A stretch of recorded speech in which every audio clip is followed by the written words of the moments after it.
Olá, seja bem-vindo ao canal Professor Vitor Soares.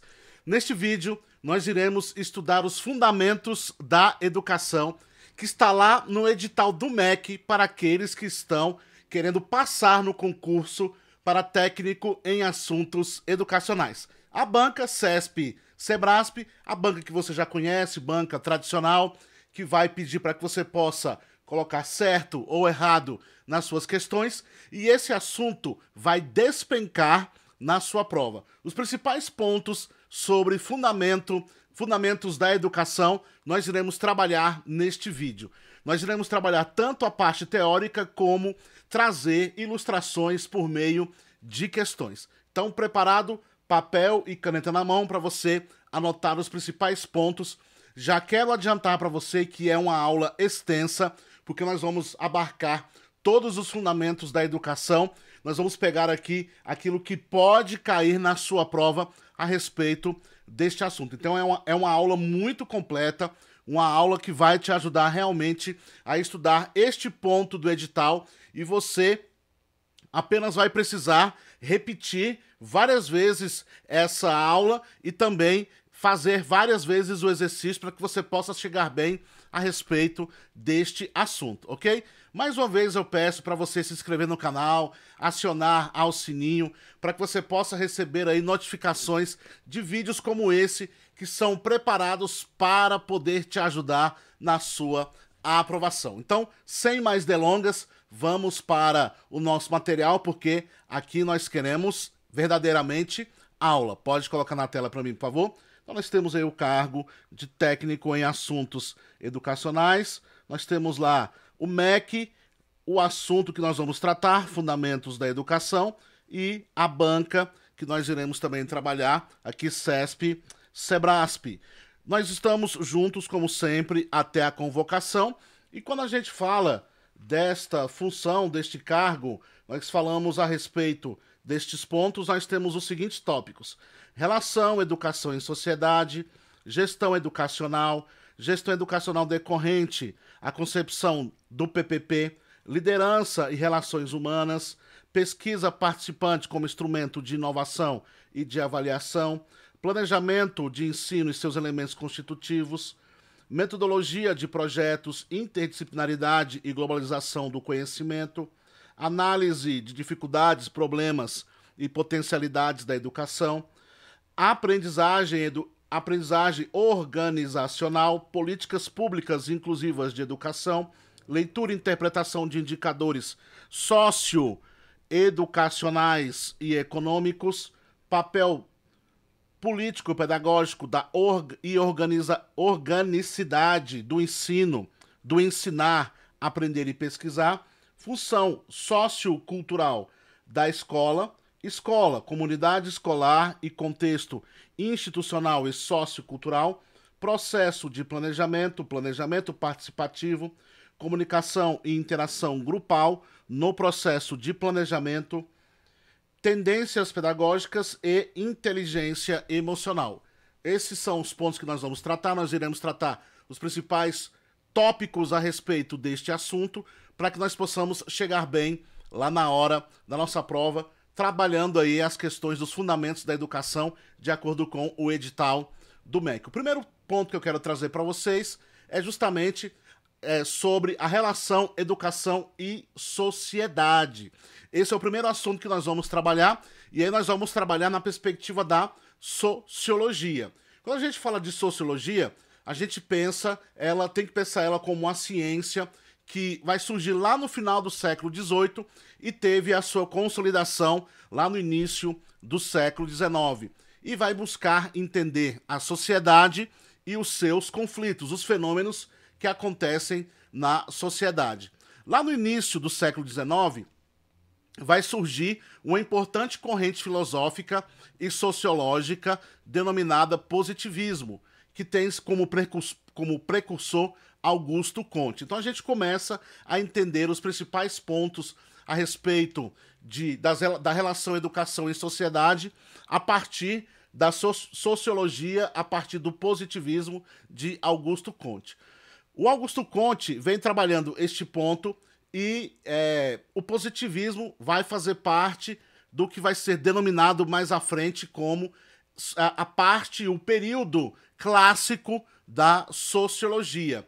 E vai ter aí como autores como, por exemplo, Comte, vai passar por Durkheim, vai passar por Max Weber, vai passar aí por Karl Marx. Os principais expoentes aqui deste assunto sobre relação, educação e sociedade. Um dos principais pontos que a gente tem que entender é a conexão que há entre a educação e a sociedade. Como que a educação e a sociedade, eles estão envolvidos, eles estão, como alguns autores chamam, imbricados. Como eles se relacionam entre si.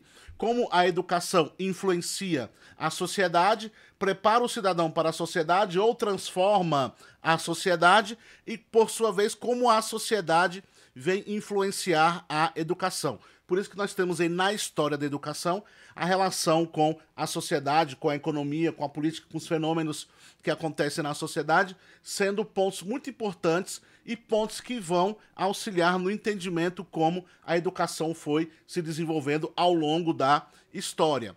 Um outro ponto que a gente precisa entender também quando se trata da perspectiva sociocultural dentro desse aspecto da sociologia é como a cultura foi se desenvolvendo de geração em geração, como essa tradição cultural foi se desenvolvendo de geração em geração e como essa cultura chega dentro da escola, ela vai se transformar em currículo, esse saber vai se transformar em currículo e como isso vai ser ali passado para os nossos estudantes. Um dos principais autores que podem ser cobrados, que o MEC pode cobrar aí, que na verdade o CESP, SEBRASP, fazendo aí a prova do MEC, pode cobrar de vocês, é sobre Émile Durkheim. Por quê, pessoal?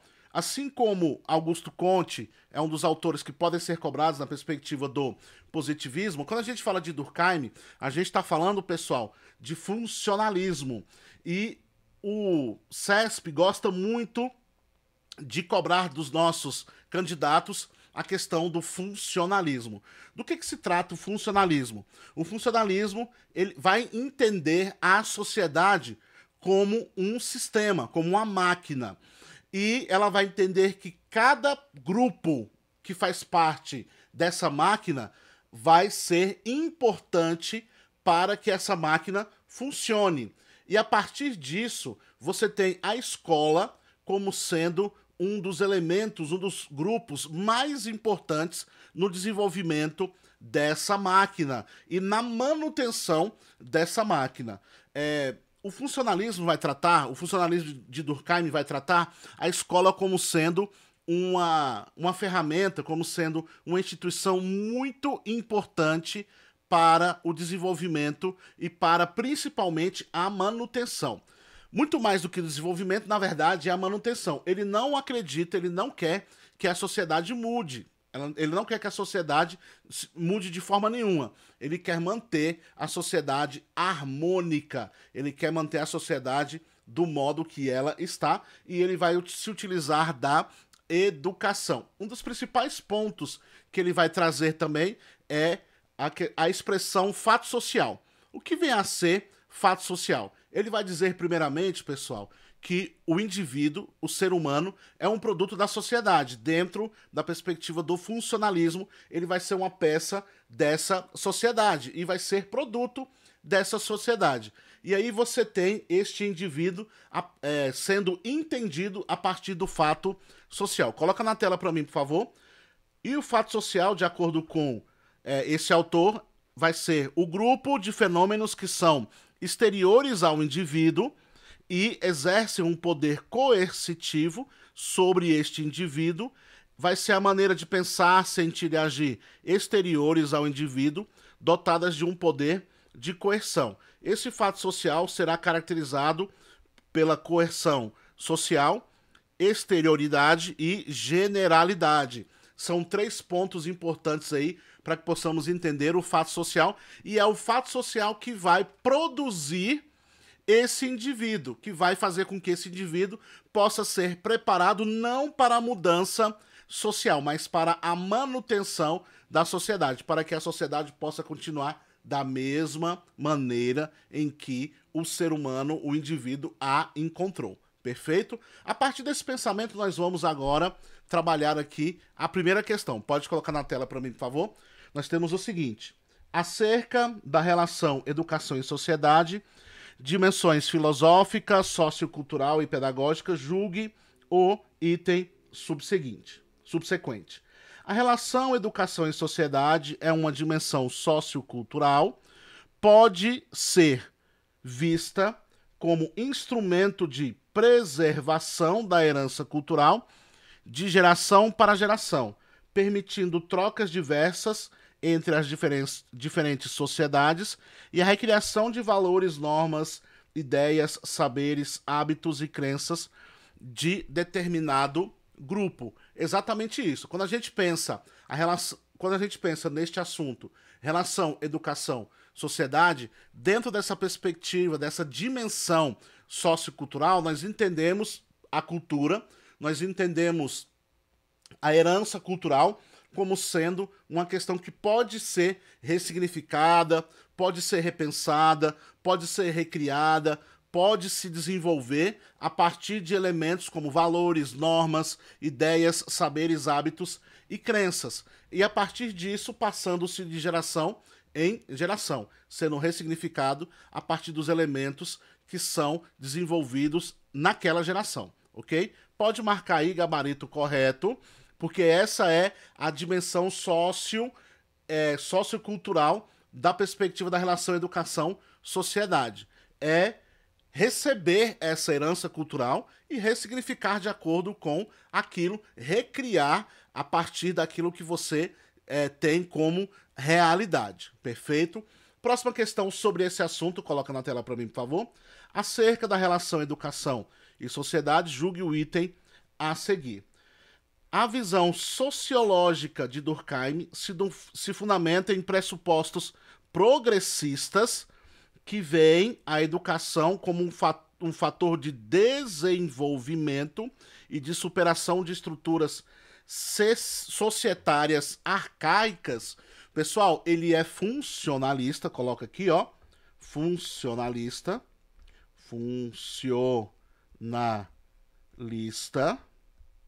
então ele não é progressista, tá certo? Ao contrário, ele é funcionalista.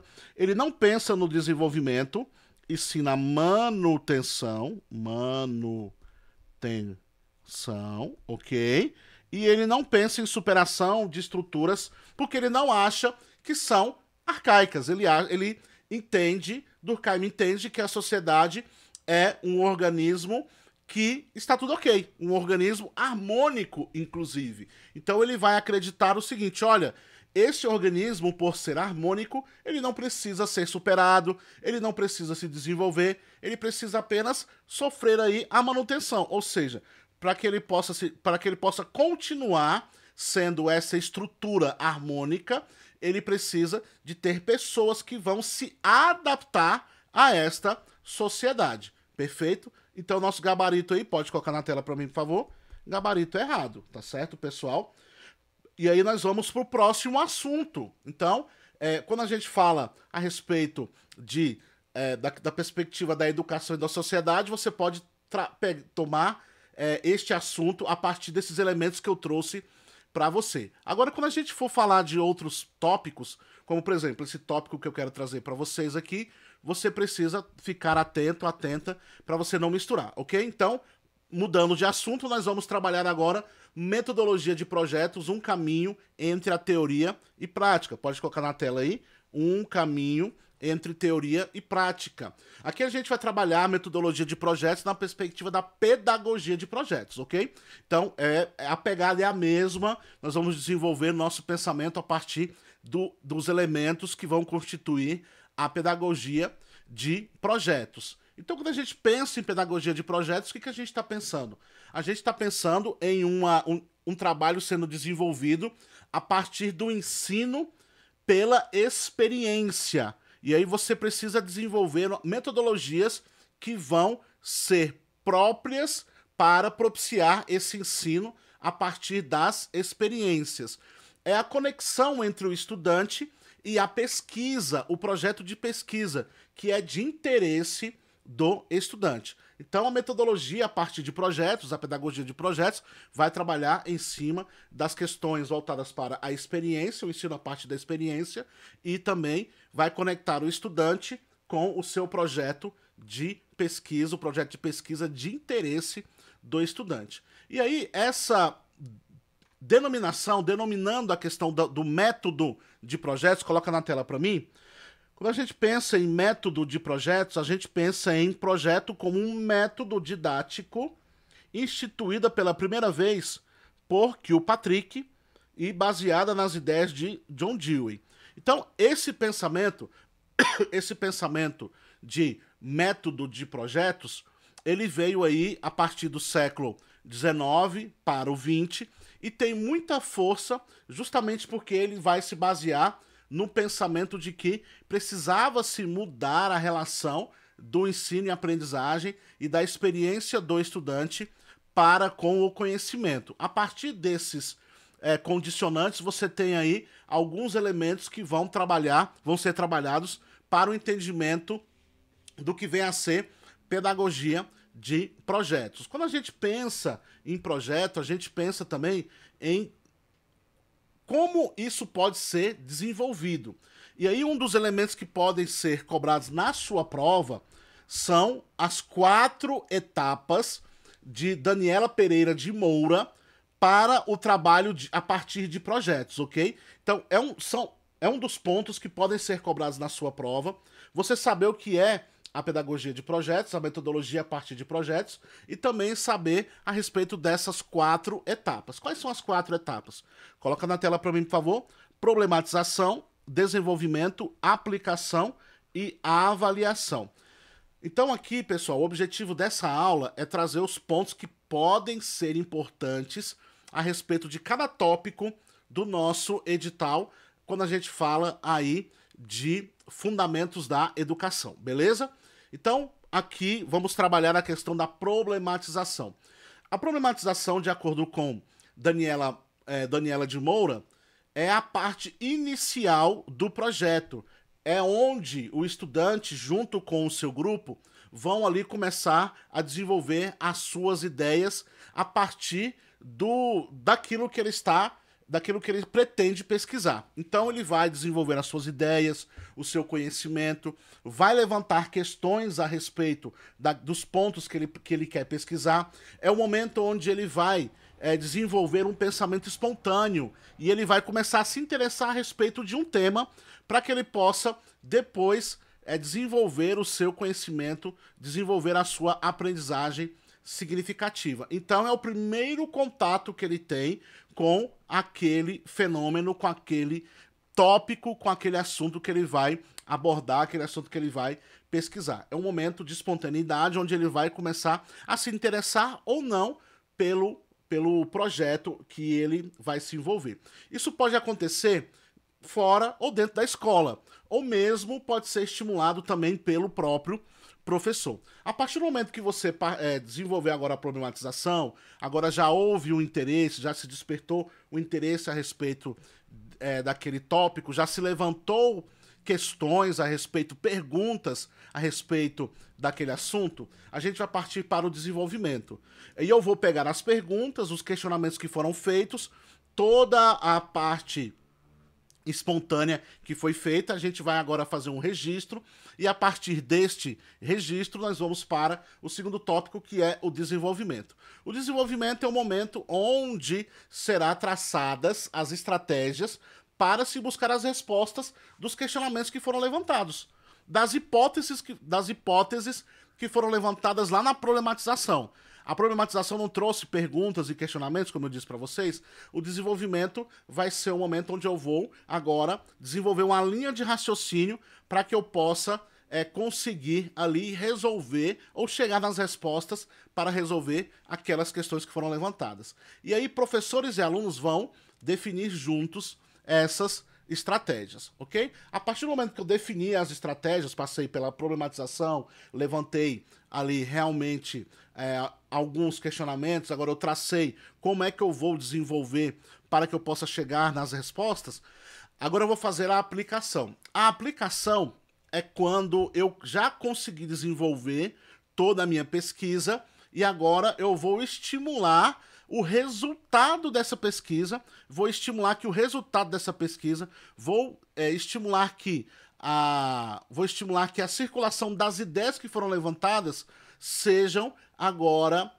propagadas no ambiente escolar e na comunidade. Então, eu, primeiro, vou levantar hipóteses, vou traçar as estratégias, chegarei nas respostas daqueles questionamentos que eu desenvolvi, naquelas hipóteses que eu tracei, e a partir desses elementos, o que nós vamos aqui trazer?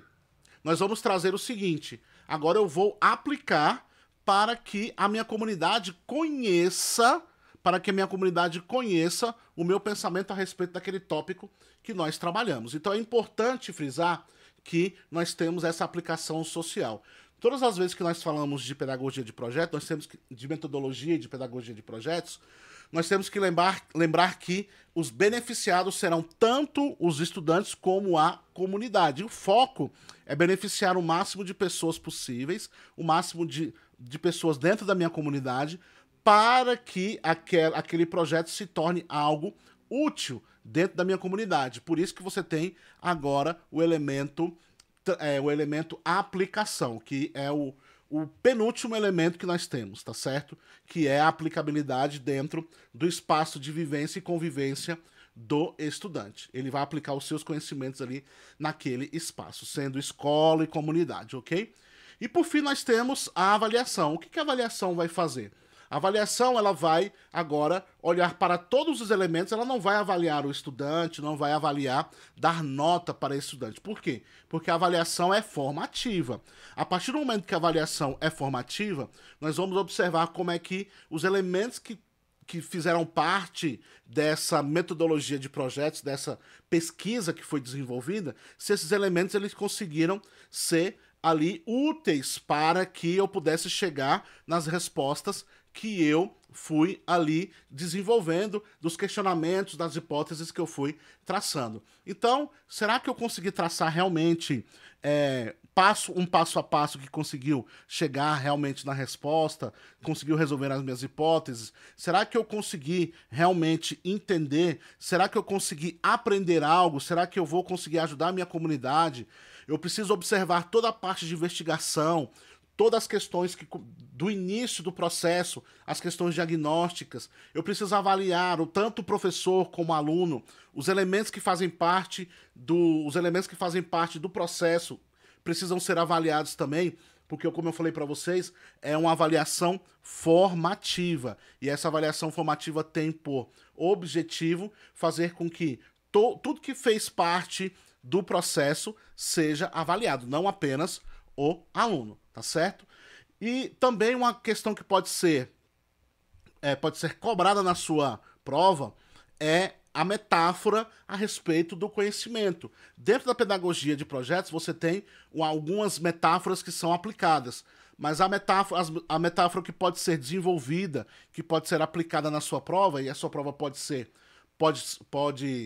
conter este elemento, porque já foi cobrado, então eu trago porque já foi cobrado, é a metáfora da árvore, tá certo? E a metáfora do rizoma. O que vem a ser a metáfora da árvore? Para além de entender o que é metodologia de projeto, a gente precisa entender essa questão de como é desenvolvido o conhecimento, e é a partir dessas metáforas. Quando a gente fala da metáfora da árvore, a gente precisa lembrar da estrutura da árvore. Então a estrutura da árvore, ela tem tronco, ela tem ramificações, e a partir dessa figura que nós temos da própria árvore, dentro da perspectiva da metáfora da árvore, o que você tem? Você tem o tronco como sendo a totalidade do conhecimento, as ramificações desse tronco sendo as especializações do saber, mas saberes fragmentados, porque cada ramo vai para um lado, e esses ramos eles vão se desenvolver de forma hierarquizada. Então eles não vão se comunicar entre si. E qual é o impacto da questão do desenvolvimento do conhecimento a partir da perspectiva da metáfora da árvore.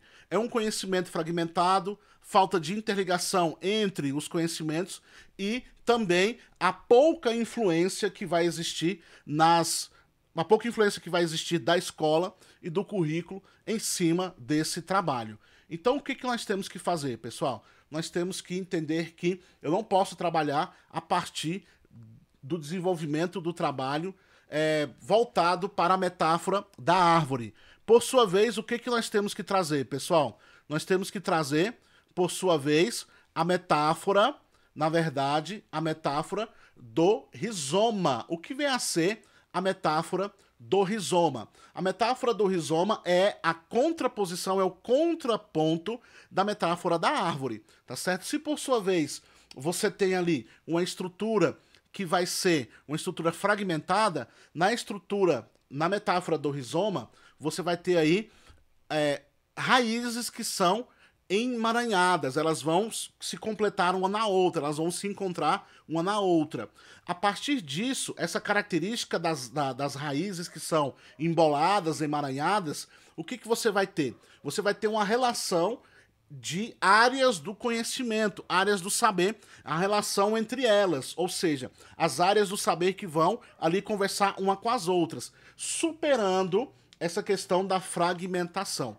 Então a metáfora do rizoma vem trazendo a ideia de que devemos superar essa questão da fragmentação, ok? E partindo para uma interlocução entre os saberes, uma visão sistêmica, uma visão de conjunto. Então, quando a gente trabalha com a pedagogia de projetos, nós devemos trabalhar a pedagogia de projetos a partir da metáfora do rizoma e não a partir da metáfora da árvore. Outro aspecto importante é que o currículo deve ser trabalhado na perspectiva do rizoma, ou seja, essa interconexão entre os saberes, ok, pessoal?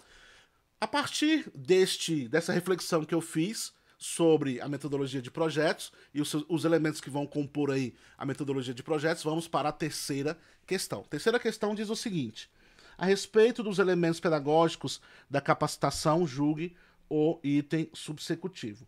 Ao criar os projetos, os professores devem ter como foco o principal impacto das ações desses projetos sobre a realidade do estudante. Então, quando a gente fala lá dos 4 pontos, quando a gente fala lá das 4 etapas, a etapa de letra C, a etapa da aplicação, ela é justamente a etapa que vai se preocupar com esse impacto das ações dos projetos que foram desenvolvidos na realidade não só dos estudantes também, como também na realidade da comunidade. Questão certíssima, pessoal. É para isso que vai servir a questão dos projetos. Os projetos eles vêm para justamente trazer um impacto positivo nas ações daquela comunidade, nas ações da realidade daquele estudante, onde o estudante ele se encontra. Pode colocar aí, gabarito certíssimo. Uma outra questão que eu quero colocar também para você é a questão que diz o seguinte: um projeto educativo calcado na perspectiva da interdisciplinaridade envolve a estruturação de currículos, utilizando-se para tal a metáfora da árvore como estrutura de conhecimento complexo em que os galhos representam especializações, apontando para diversas direções.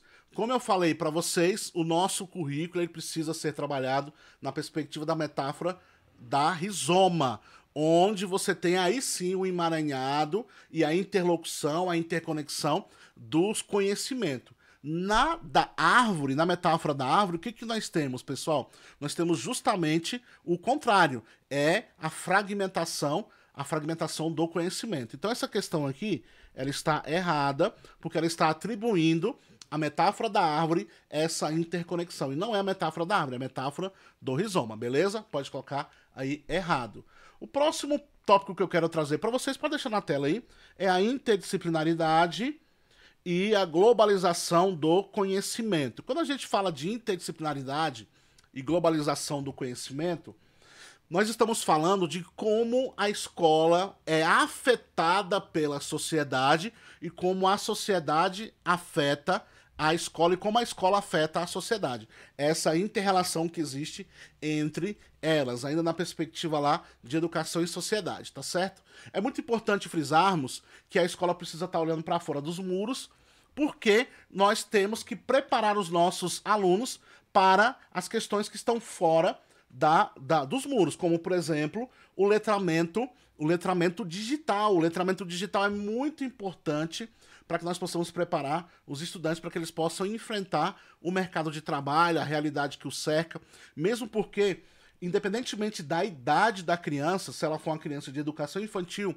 ou um jovem de ensino médio, quando eles saem da escola, a primeira coisa que eles vão fazer é o quê? É pegar um tablet, um celular, um notebook. Por mais pobre que ele seja, pelo menos o celular ali dos pais ou do tio, alguém que ele conhece, ele vai ter acesso. Então, essa relação que existe com o que está acontecendo fora do contexto escolar, precisa entrar dentro do contexto escolar a partir do quê? A partir da interdisciplinaridade. Por isso que esse assunto é importante. Estes pontos, estes tópicos, essa realidade que está fora da escola, precisa entrar dentro da escola a partir dos elementos que vão ser constituídos pela interdisciplinaridade. Quando a gente pensa em globalização, a gente pensa na esfera econômica, social, política e cultural. E tudo isso precisa entrar dentro da instituição de forma interdisciplinar. É importante nós entendermos que a escola, antigamente, era a detentora única do conhecimento. Ela monopolizava o conhecimento. E agora, pessoal, agora uma pessoa ela vai ter aí um celular na mão e ela vai ter aí todo o conhecimento que ela precisa, porque o conhecimento agora ultrapassa os muros da escola. Então não existe mais isso de que o conhecimento agora está só na escola. Não, o conhecimento está na palma da mão de qualquer pessoa. O que a escola precisa fazer agora? A escola precisa ser uma curadora deste conhecimento para direcionar aquilo que realmente vai modificar a vida do estudante ou aquilo que aquilo que não presta, aquilo que não serve para o desenvolvimento desse estudante. Então, o que precisa acontecer, pessoal? Uma mediação.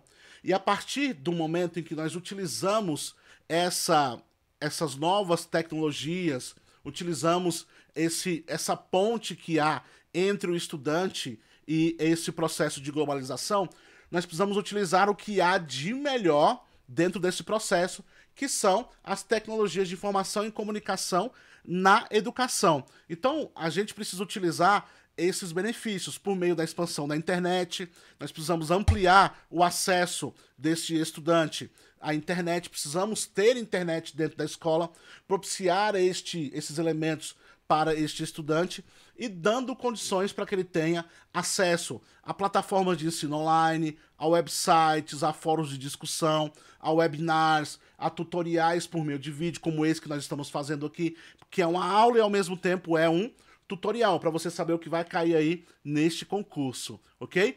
Então é muito importante a gente frisar que, por meio da ascensão das tecnologias da informação e comunicação, as famosas novas TICs, você tem aí agora, e por meio da expansão da internet, você tem agora as oportunidades que outrora nós não tínhamos e que precisa ser colocada dentro da escola de forma interdisciplinar. Lembrando que a interdisciplinaridade é a integração entre disciplinas, diferentes disciplinas, e que deve ser desenvolvida a partir de elementos que vão conectar tanto a realidade da escola como a realidade fora da escola. E nada melhor que uma conexão feita por meio da tecnologia. A tecnologia é muito importante para facilitar essa conexão da escola com as questões que são aí urgentes, que são emergentes aí do lado de fora da escola, dentro do processo da globalização. Um tempo atrás, o que nós tínhamos, pessoal? Nós tínhamos uma escola que era uma escola analógica, uma escola offline. O que nós temos que ter agora? Uma escola digital, não na perspectiva de ser digital, ser à distância, mas uma escola que tenha acesso a tudo que diz respeito ao online, onde você tem aí a escola ainda sendo muito importante para o aprendizado e a socialização. Por quê? É na escola, minha gente, que nós vamos fazer com que tudo isso que está sendo disseminado, tudo isso que está sendo propagado, seja considerado importante ou não para o crescimento, possa ser transformado em conhecimento efetivo, ok? Se o estudante ele estiver só em casa e ele estiver consumindo só consumindo a internet, sem ninguém para dizer para ele, olha, isso aqui você não assiste, isso aqui você não consome, isso aqui você vai consumir por entretenimento. Se você tentar consumir isso aqui por conhecimento, você não vai ter conhecimento. Vai por aqui, vai por ali. E ainda nós temos a questão subjetiva do conhecimento que ainda a tecnologia não deu conta. Então a questão subjetiva ainda é muito importante, por isso que a escola ainda é essencial para a aprendizagem e principalmente para a socialização, porque a gente sabe que aqui na frente de uma tela você não socializa, você não consegue fazer a socialização de forma efetiva. Perfeito, pessoal? A partir disso, vamos ilustrar isso que nós falamos aqui por meio de uma questão. Pode colocar na tela para mim, por favor? Nós temos o seguinte: acerca da interdisciplinaridade e globalização do conhecimento, julgue o item que se segue. No atual período da globalização, a escola não é mais o único meio ou o meio mais eficiente e ágil de socialização de conhecimento técnico e científico. Isso não, ela ainda é importante, mas não é o único meio, tá certo? E não é o meio mais eficiente porque ela não consegue abarcar tudo. Essa questão está correta, pode colocar aí gabarito certo, ok? O próximo tópico que nós vamos trazer é sobre gestão educacional. Gestão educacional decorrente da concepção de PPP, tá certo? Do projeto político pedagógico. Nós sabemos que gestão educacional, ela quando se conecta com o PPP, ela se transforma em gestão democrática, porque são elementos que estão juntos. Então, a partir desse pensamento, nós vamos entender aqui como que isso funciona, ok? Quando a gente pensa em gestão educacional, a gente pensa na garantia de qualidade de educação dentro da instituição. A gente pensa da concretização dos objetivos educacionais por meio do PPP. Quando a gente pensa em projeto político-pedagógico, a gente pensa em um documento que é essencial para o desenvolvimento pedagógico, administrativo e financeiro da instituição. Por quê, pessoal? Porque por meio do PPP eu consigo traçar as diretrizes pedagógicas, as diretrizes financeiras, as diretrizes administrativas, assim também como metas e os objetivos pedagógicos, educacionais. Eu consigo observar também a identidade da minha instituição. Por quê? Porque a partir dessa gestão educacional pautada no PPP, e a partir disso, a gestão educacional se tornando uma gestão democrática, nós vamos constituir a verdadeira identidade da instituição. Por quê? Porque todo mundo que faz parte, todo mundo que está dentro da comunidade, todo mundo que está envolvido ali dentro, seja pais, funcionários, professores, direção, todo mundo que está lá vai se envolver e vai constituir a verdadeira identidade educacional. E vai ser um elemento importante para o pertencimento da comunidade dentro do processo educacional. Então o PPP tem este poder, tá certo? Quando a gente fala da relação entre gestão escolar e PPP, a gente está falando em uma gestão que precisa estar a serviço do PPP. Por quê? Porque ela estando a serviço do PPP, ela vai trabalhar na perspectiva da gestão democrática, onde as decisões devem estar sempre voltadas para a perspectiva pedagógica. O principal elemento do projeto político-pedagógico e da gestão escolar deve ser sempre o pedagógico, ok? E quais são aí os impactos da gestão na dimensão pedagógica? Quando a gente olha o que a gestão escolar pode proporcionar aí na dimensão pedagógica. Ela pode ser aí a fomentadora, a promotora de desenvolvimento e alocação de recursos, por meio de organização também dos espaços. Outra questão importante é a promotora, a fomentadora de formação continuada para os professores e ser aquela que vai também ser a propagadora que vai ser aquela que vai promover, difundir as decisões do cotidiano por meio dos colegiados, ok? Então, a gente precisa entender o seguinte: tanto o comportamento administrativo como o financeiro devem estar voltados, devem estar a favor, devem estar a serviço da ação pedagógica. E a gestão sempre vai influenciar positiva ou negativamente essa prática pedagógica e de aprendizagem. Por isso que deve ser pautada no colegiado, por isso que precisa ser pautada na gestão democrática. Outro elemento importante é que gestão educacional não é apenas uma questão de administração. Ela vai integrar a questão do planejamento, a questão da organização pedagógica, administrativa e financeira, e vai também integrar as ações para o desenvolvimento do processo de ensino e aprendizagem. Lembrando que o PPP é um documento central, ele vai direcionar todas as questões que estão dentro da escola, tudo que diz respeito à escola, ele será um guia, e ele vai ser um guia para a promoção da qualidade de ensino. Quando a gente pensa em gestão conectado com a ação pedagógica, a gente precisa entender que todo o comportamento administrativo e financeiro precisam estar a favor, precisam estar voltados para a experiência, para a questão pedagógica. E lembrando sempre que nós precisamos observar que a gestão influencia em todos os aspectos. Vai influenciar nas questões de ensino e aprendizagem, na questão também de alocação de recursos, vai influenciar na questão dos horários, vai influenciar na organização pedagógica dos espaços e também vai influenciar na formação de professores. Nós precisamos lembrar que o PPP é um documento que precisa balizar todo o processo e que vai servir aí para ser também ressignificado durante todo o processo. É um documento aberto, um documento flexível que vai ser aí avaliado periodicamente, ok? Vamos então para uma questão, para a ilustração daquilo que eu trouxe a respeito de gestão escolar e PPP. Coloca na tela para mim, por favor. Então nós temos aí o seguinte: julgue o item seguinte acerca de gestão escolar. A gestão educacional deve estar a serviço do projeto político-pedagógico da escola, visto que o comportamento administrativo se configura como ação pedagógica. É isso que o gestor escolar precisa entender. Qualquer ação que ele tome, seja ação administrativa ou financeira, vai configurar como uma ação pedagógica, porque no final das contas tudo vai refletir no pedagógico. Pode colocar aí gabarito correto, ok? Outra questão que eu trouxe para vocês, pode deixar na tela para mim, por favor. Nós temos o seguinte elemento: julgue o item seguinte acerca da gestão escolar. No processo de construção do PPP da escola, a equipe gestora deve considerar diferentes opiniões e perspectivas. É justamente isso.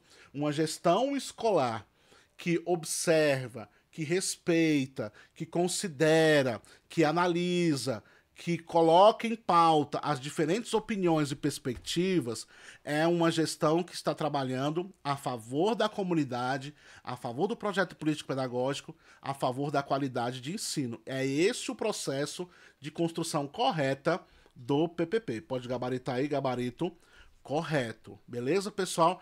Um assunto muito bom, muito gostoso e que você precisa gabaritar quando tiver aí na sua prova.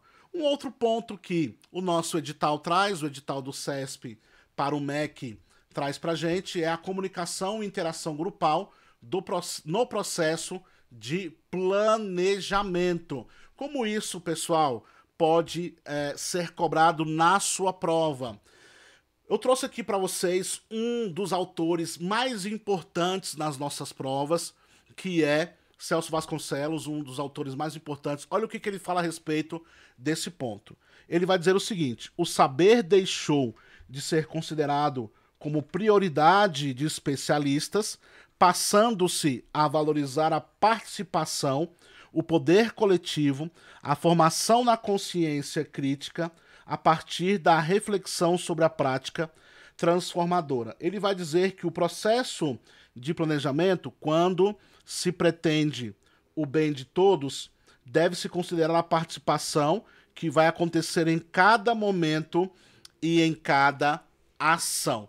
É muito importante a gente frisar que esse pensamento já foi cobrado em prova e eu trouxe porque realmente ele pode ser cobrado mais uma vez quando a gente pensa em comunicação e interação grupal no processo de planejamento, onde ele vai ser cobrado dentro dessa perspectiva de que o processo de planejamento precisa perpassar pela interação do grupo, precisa passar pelo processo de comunicação e deve ser considerado. E o autor que representa esse pensamento é Vasconcelos, ok? Outro ponto que eu queria trazer para vocês também é o seguinte: trata-se de todos agirem em cada situação contribuindo de forma que todos possam contribuir, construindo de forma que todos possam contribuir por menos que sejam as decisões, pois estarão engajados na promoção da vontade do grupo. Então, quando a gente coloca todo mundo para participar, quando a gente coloca todo mundo para ter vez, voz e decisão, o que vai acontecer? O sentimento de pertencimento e o engajamento. A possibilidade de dar certo, a questão do planejamento dar certo, é bem maior porque todo mundo vai estar imbuído, todo mundo vai estar junto, todo mundo vai estar ali promovendo para que essa ação aconteça de forma positiva. Como é que isso foi cobrado em prova? Coloca na tela para mim, por favor. Nós temos a seguinte questão. Com relação à comunicação e à interação grupal no processo de planejamento, julgue o item a seguir. Um planejamento exige que a participação dos integrantes do grupo aconteça em cada momento e em cada ação. Aqui foi repetido justamente o que Celso Vasconcelos trouxe para a gente. Então pode ser cobrado, foi uma prova cobrada aí para técnico em assuntos educacionais, como é o cargo que nós estamos aqui estudando. Esse assunto pode ser cobrado dessa forma ou uma forma muito aproximada. Pode colocar aí gabarito correto, minha gente. Próximo assunto, aprendizagem organizacional. Como a gente está tratando? Coloca aqui na tela. Como nós estamos tratando de técnico em assuntos educacionais, a questão da aprendizagem organizacional é muito importante. Por quê, minha gente?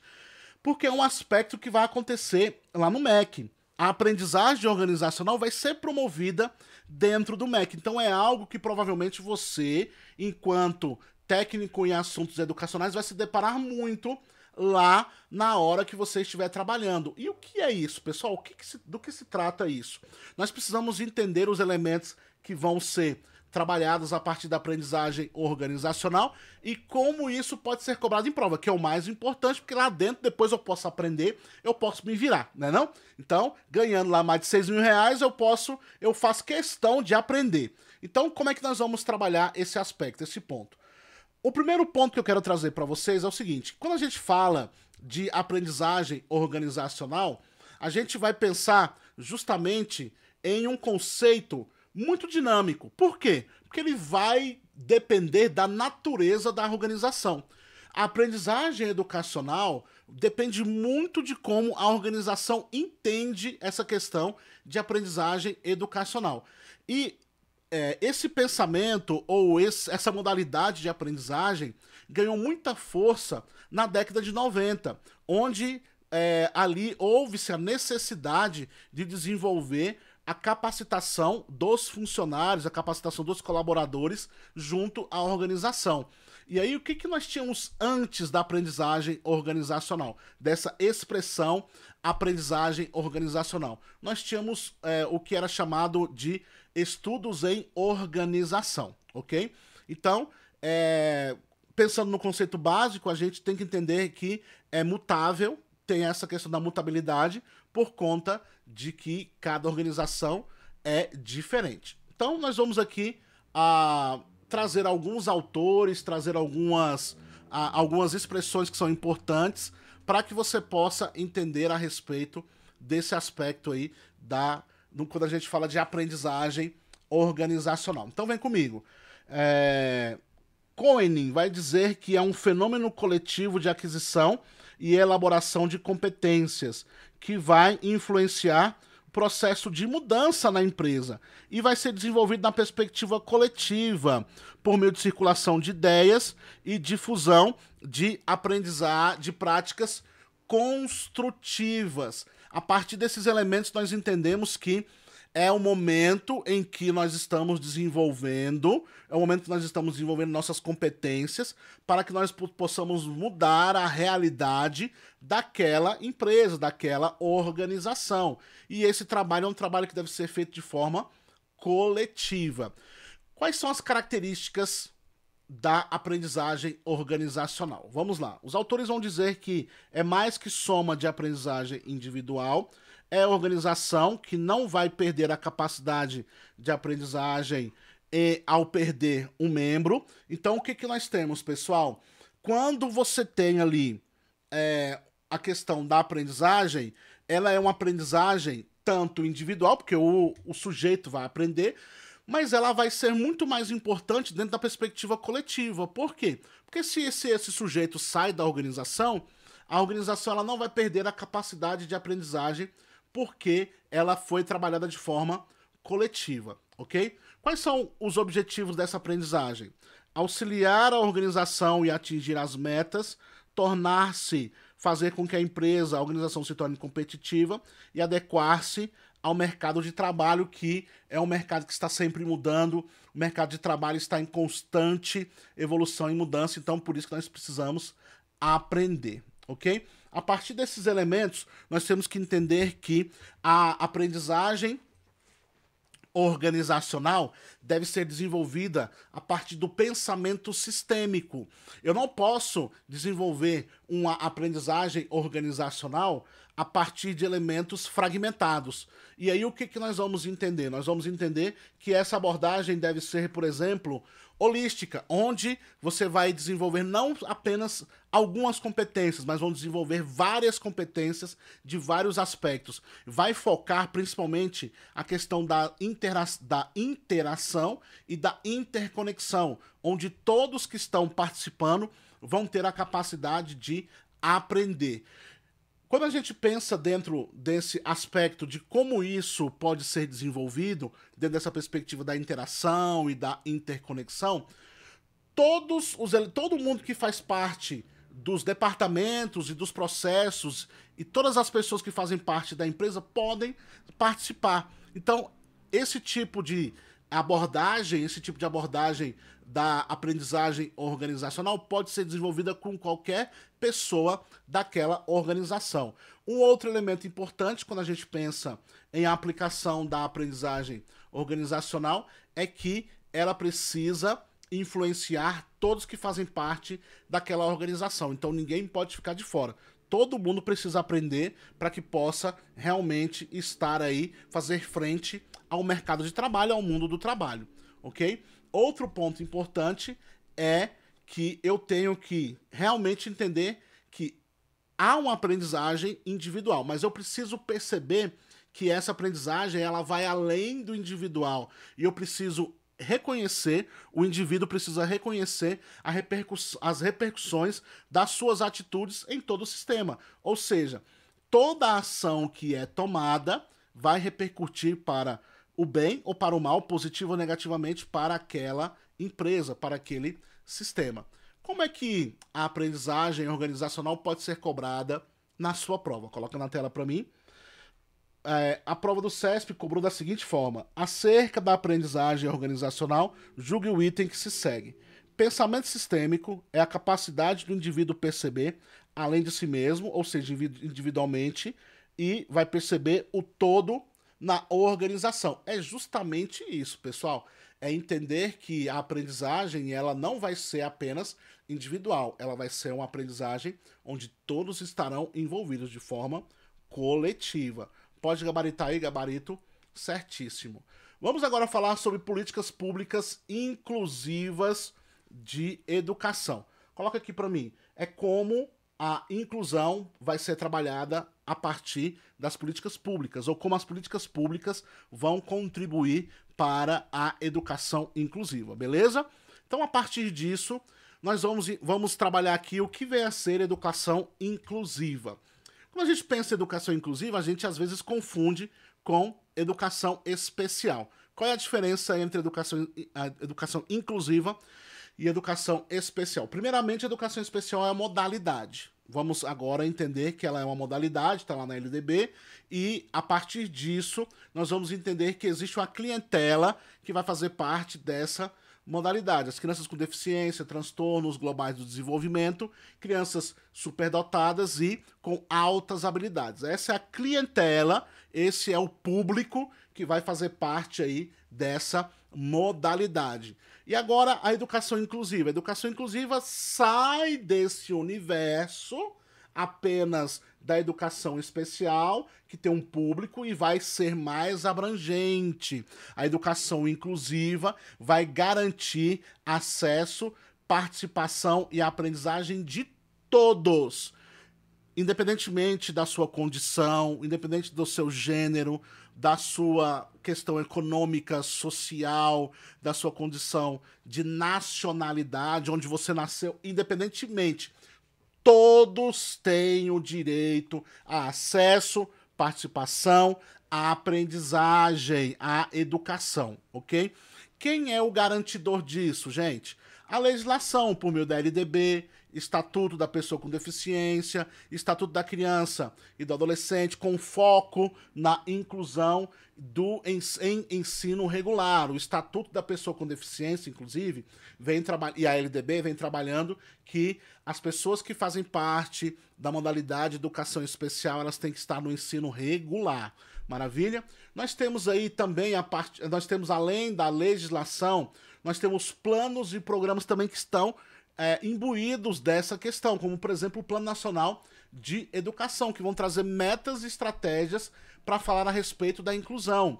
Nós temos também todos os níveis do governo, todos os entes federados juntos, trabalhando, imbuídos para esse processo. É por isso que quando a gente fala de políticas públicas, a gente pensa o seguinte: a gente precisa entender que tanto a legislação como os normativos, os planos e os programas devem trabalhar a favor do desenvolvimento de estratégias para a inclusão, ok?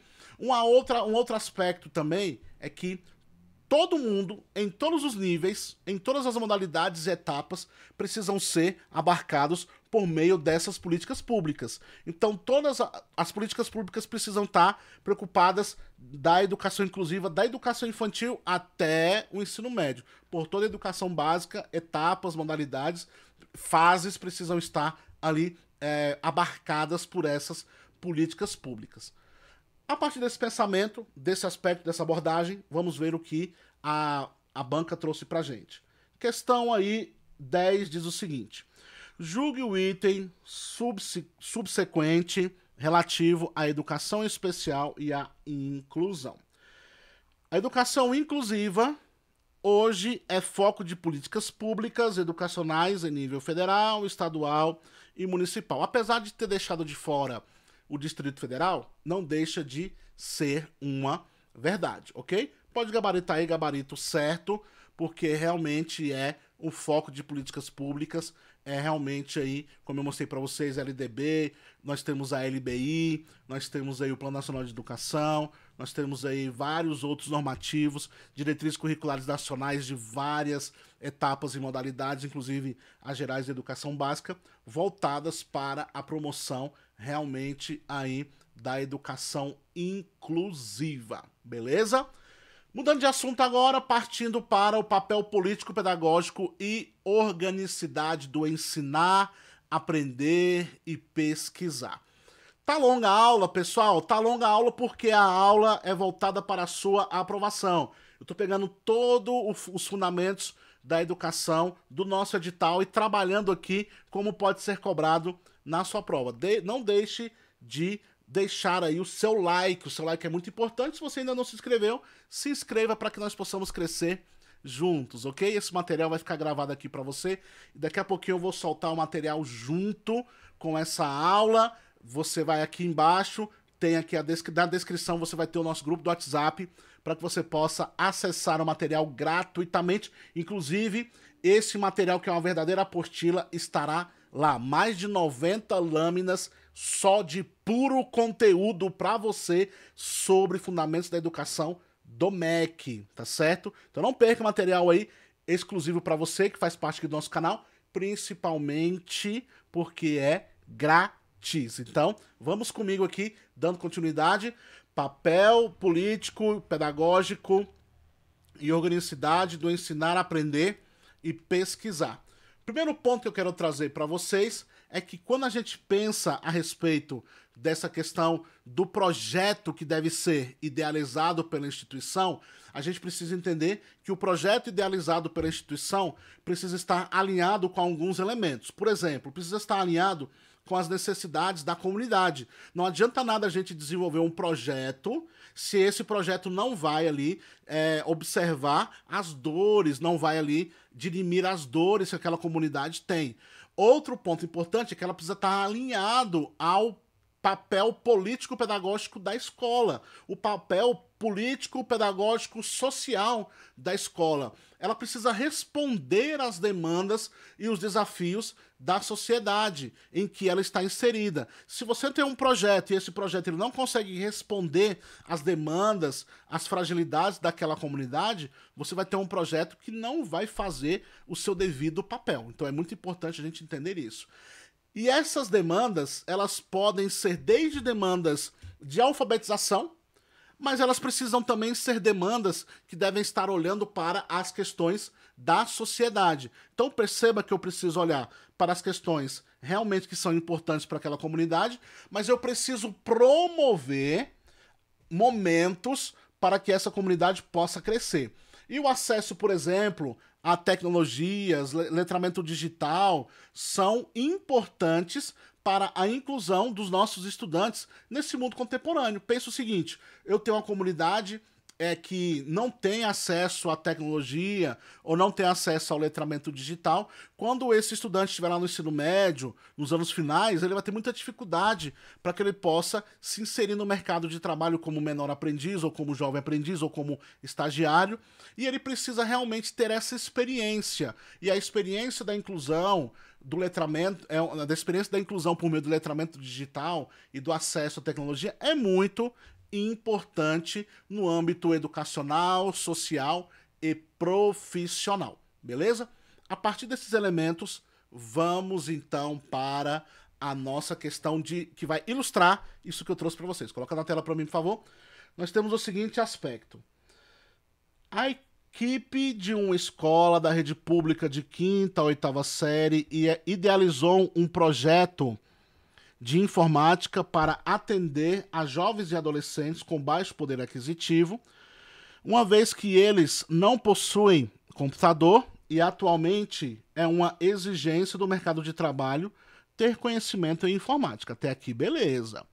Quando elaborou o projeto, a equipe convidou os estudantes para discutir o projeto. Maravilha. Os estudantes ficaram bastante motivados. Diante do interesse, a equipe escolar iniciou as ações para a implantação do projeto. Os membros da equipe entraram em contato com diversos órgãos para solicitar apoio financeiro. A Secretaria de Educação informou que não poderia financiar, pois o projeto não tinha sido previsto anteriormente. Provavelmente não foi um projeto previsto, por exemplo, no PPP. Precisa estar alinhado com o PPP, beleza? Nesse caso, os alunos tiveram de procurar outras alternativas. As instituições comunitárias, de certa forma, não negaram a importância do projeto, mas responderam que não tinham condições de fornecer qualquer ajuda. Desanimada, a equipe escolar adiou a execução do projeto por prazo indeterminado. Os alunos buscaram outra alternativa de financiamento, mas a equipe se recusou. Diante da situação hipotética e considerando o papel político-pedagógico e a organicidade do ensinar, do aprender e do pesquisar, julgue o item a seguir. Os objetivos do ensino fundamental não estão voltados para o acesso à tecnologia. Portanto, o projeto não deveria ter sido organizado naquela escola. Olha só, pessoal, uma coisa não é excludente da outra. Beleza, a gente sabe que primordialmente o ensino fundamental não pensou, porque nós temos as nossas diretrizes, por exemplo, as diretrizes curriculares para o ensino fundamental de 9 anos, não pensou primariamente sobre essa questão. Mas, pensando no papel político-pedagógico e na organicidade do ensinar, a questão da tecnologia é sim importante. Então, o que está acontecendo aqui? Um confronto entre o documento e um confronto entre o papel político-pedagógico, que é muito mais importante porque esse papel político-pedagógico ele é uma questão que é emergente, uma questão que é urgente, uma questão que não espera prazo, uma questão que realmente tem o seu impacto social, o seu impacto econômico, porque vai ajudar os estudantes, inclusive, no mercado de trabalho. Então, essa questão ela está incoerente, errada, por conta disso, ok? A questão de que a escola não deveria organizar esse projeto é errado, porque a escola precisa olhar realmente para o papel político-pedagógico e também a questão da organicidade do ensinar a aprender e a questão da pesquisa, ok? Gabarito errado por conta disso, maravilha? Próxima questão, próximo item, nós vamos falar sobre a função sociocultural da escola. Vem aqui para mim, pessoal. Quando a gente fala em função sociocultural da escola, o que me vem à mente? Me vem à mente como que a escola pode contribuir para a vida integral deste sujeito, primariamente a respeito da sua formação acadêmica, mas também todos os aspectos que vão envolver este sujeito, e entre elas está a questão sociocultural. Outro ponto importante é que a escola precisa ser uma promotora para o desenvolvimento da perspectiva crítica e da perspectiva ativa deste sujeito na sociedade. Quando a gente pensa no papel sociocultural da escola, a gente deve fazer uma reflexão sobre as práticas e as metodologias que são desenvolvidas dentro da escola. Será que essas práticas e essas metodologias que são desenvolvidas dentro da escola, elas promovem o papel sociocultural da escola, ou elas apenas são práticas e metodologias que vão apenas serem ali promotoras da manutenção do status quo da sociedade? Ou seja, essas pessoas, esses estudantes, essas crianças, adolescentes, jovens e adultos que estão na escola pública vão apenas passar pela escola pública e não vão ser ali transformados e a escola pública não vai fazer nenhuma diferença na vida delas. É essa reflexão que a gente precisa fazer, ok? Outro ponto importante é que a escola precisa promover a atuação de todo mundo que está dentro da escola a favor deste papel sociocultural. A partir, pessoal, de uma educação inclusiva e equitativa. Quando a gente fala de equidade, a gente fala de todos tendo a mesma oportunidade a despeito da situação que essa pessoa esteja. Outro ponto importante é olhar para a escola como sendo aquela que vai promover o conhecimento. E aí, a partir das questões progressistas, a partir do pensamento progressista, como esse conhecimento pode ser realmente uma ferramenta de transformação, preparando este indivíduo para ser um cidadão ativo, informado e também capaz de formar outras pessoas.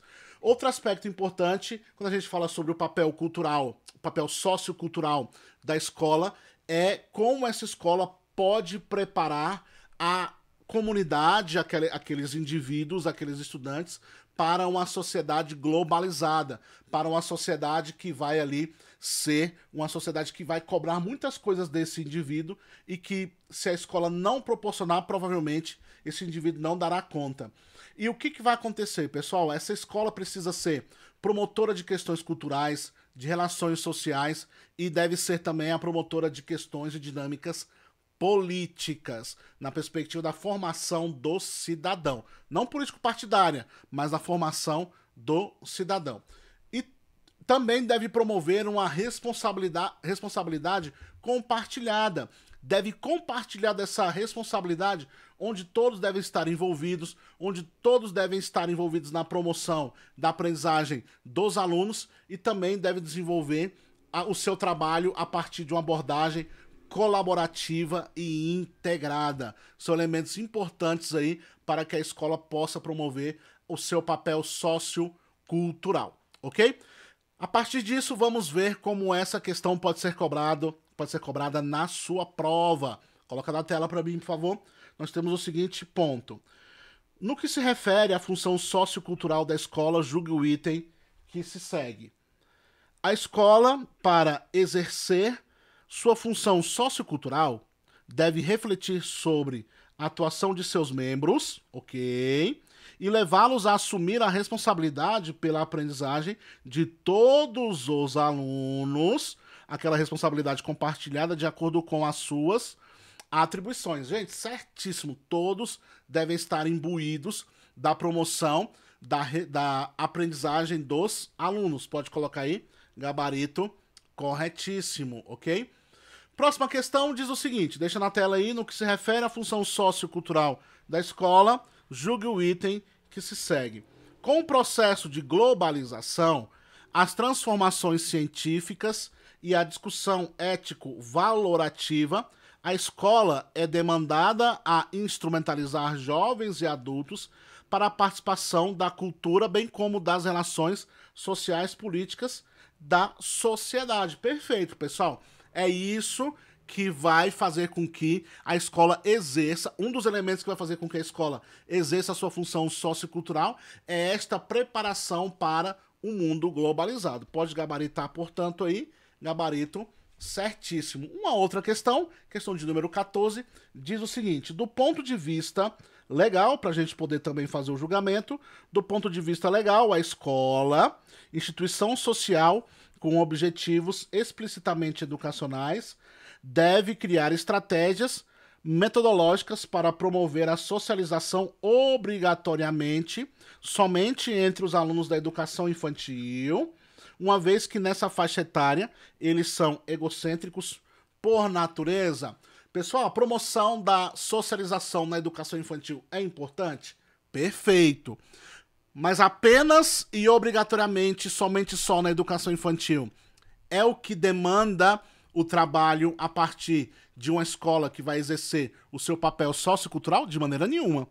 Aqui essa questão aqui, ela está errada a partir do momento em que ela traz essa obrigatoriedade de se promover apenas a socialização na educação infantil. Toda a educação básica, em suas fases, etapas e modalidades, precisam ser trabalhadas dentro da perspectiva sociocultural da escola, com a promoção de elementos que vão socializar todas as questões que são importantes para a aprendizagem global, a aprendizagem integral deste sujeito. Portanto, essa questão está errada. Maravilha? Próxima questão, na verdade nós vamos passar para o próximo assunto, que é escola, comunidade escolar e contexto institucional e sociocultural. Um outro elemento importante é o envolvimento da comunidade escolar e também entender esse contexto institucional e sociocultural. Como a escola deve desenvolver essas questões para que ela possa se tornar relevante. O primeiro ponto que eu quero trazer para vocês é como a escola deve ser um espaço de aprendizagem e socialização. E que a escola deve ser aquela que vai promover a formação integral do sujeito. Quando a gente pensa em formação, quando a gente pensa em aprendizagem, a gente não pensa mais em aprendizagem meramente intelectual, meramente motora. A gente pensa na formação integral do sujeito. E também um outro ponto que deve ser trazido quando a gente pensa a respeito dos elementos que vão envolver a comunidade, envolver a questão sociocultural, é como a escola deve se alinhar ao contexto de fora dos muros da escola, os contextos que são emergentes fora do muro da escola, o contexto sociocultural. E a gente precisa entender que todos devem trabalhar a favor da escola, tanto pais como responsáveis, como também toda a comunidade local, aquelas pessoas que trabalham dentro da instituição, todos devem trabalhar a favor da escola, ok? Também entender que a escola tem uma importância primordial dentro do processo de formação dessa comunidade, da formação sociocultural, que é a construção de uma escola democrática e inclusiva. Se a escola desenvolver o seu trabalho a partir dos elementos democráticos e inclusivos, essa escola está contribuindo de forma sociocultural para aquela comunidade escolar. Um outro aspecto importante é que todos devem estar envolvidos dentro desse processo educacional. Tá certo? Olhando para o contexto educacional, a gente precisa olhar como a escola vai influenciar os objetivos do trabalho que é desenvolvido ali, quais são as necessidades também que devem ser ali, devem ser observadas no desenvolvimento da prática pedagógica, como que a integração e a participação da comunidade vai ser promovida dentro da escola por meio de reuniões, por meio de visitas, por meio de projetos de extensão para a comunidade, por meio também de chamamento dessa comunidade para dentro da escola, por meio de vários elementos e eventos que podem ser promovidos, como é que isso deve ser feito, fazendo com que a comunidade seja mais participativa dentro desse contexto. E a partir desses elementos, entender que esse trabalho deve ser feito a partir de uma concepção construtivista, deve ser trabalhado a partir de elementos que vão contribuir para a construção de questões a partir das experiências que vão ser promovidas dentro do espaço escolar, por meio da valorização do conhecimento prévio dos estudantes, por meio da valorização do conhecimento prévio desta comunidade. E como deve ser também promovido elementos que vão promover a importância de se conectar o currículo às experiências dos estudantes. Esses elementos que vão ser ali relacionados e ressignificados para a construção do saber, a construção do desenvolvimento destes alunos, ok? Pontos importantes que são aqui, que nós devemos trazer para a promoção da comunidade dentro da escola, dos elementos socioculturais dentro da escola, são atividades extraclasse, que vão complementar a aprendizagem, vão desenvolver de forma integral o sujeito, vão promover a identidade pessoal e coletiva daquela comunidade. E a escola deve ser formadora, deve ser fomentadora, promotora de construção de identidade, por meio da diferenciação entre ela e outra instituição, entre ela e a comunidade, e a diferenciação individual, influenciando a comunidade para que ela possa ter a sua própria identidade coletiva. Como que isso vai ser cobrado? Como que isso pode ser cobrado na sua prova? Coloca na tela para mim, por favor. O seguinte, questão 15 diz o seguinte: com relação à comunidade escolar e o contexto institucional, sociocultural da escola, julgue o seguinte item: atividades extraclasse com debates, palestras e cursos de interesse dos estudantes, jovens e adultos, contribui para a formação pessoal, pois a construção de identidade pessoal caracteriza-se, por um lado, pela diferenciação individual, por outro, pela construção de padrões de identidade coletiva. Nós temos que entender que a identidade individual é perpassada pela identidade coletiva. A identidade coletiva ela é construída por meio de elementos que vão auxiliar na junção da comunidade com a instituição. Por isso que atividades extraclasse, debates, palestras e cursos de interesse da comunidade são importantes para o desenvolvimento dessa identidade coletiva, que vai refletir no desenvolvimento da identidade individual. Pode colocar aqui, pessoal, gabarito corretíssimo. Próxima questão diz o seguinte: com relação à comunidade escolar e ao contexto institucional e sociocultural da escola, julgue o seguinte item: o conhecimento escolar, na concepção construtivista, se tornará significativo, maravilha, para as classes desfavorecidas, maravilha, quando a escola conseguir fazer a relação entre o saber sistematizado, vamos lembrar do currículo, com o conhecimento do aluno. Aqui a gente está falando de conhecimento popular, que o conhecimento do aluno traz para a escola. É essa junção aqui que vai ser desenvolvida dentro de uma perspectiva em que a comunidade escolar, em que a escola, em que há esse contexto institucional e sociocultural promovendo uma educação de qualidade, uma educação e uma aprendizagem significativa. São esses elementos que vão contribuir para o sucesso da qualidade escolar. Por isso, gabarito correto. Outro aspecto que nós vamos abordar agora é o processo de planejamento. Vamos falar de planejamento agora, um elemento muito importante para que nós possamos chegar bem na nossa prova. Falando de planejamento, vamos falar aqui da concepção de planejamento. O planejamento escolar é a tarefa docente que inclui tanto a previsão das atividades didáticas em termos da sua organização e coordenação em face dos objetivos propostos, quanto a sua revisão e adequação no decorrer do processo de ensino, meio para se programar ações docentes, mas é também um momento de pesquisa, reflexão, intimamente ligados à avaliação. Então, quando a gente fala de planejamento, a gente fala de previsão de atividades, a gente fala de organização, a gente fala de coordenação, a gente fala de elementos que estão voltados para o objetivo em si, os objetivos que foram propostos e que eu quero chegar nesses objetivos. E também a possibilidade de revisão e adequação no decorrer do processo de ensino, ok? Eu trouxe alguns autores, mais uma vez Vasconcelos, que é muito importante, um dos autores que podem cair aí na sua prova do MEC. Vasconcelos vem dizendo o seguinte, a respeito de concepção de planejamento. Constitui-se em uma mediação teórico-metodológica para a ação. Diz respeito a procurar fazer algo, vir à tona, fazer acontecer, concretizar. Não é apenas algo que se faz antes de agir, mas também é agir em função daquilo que se pensa.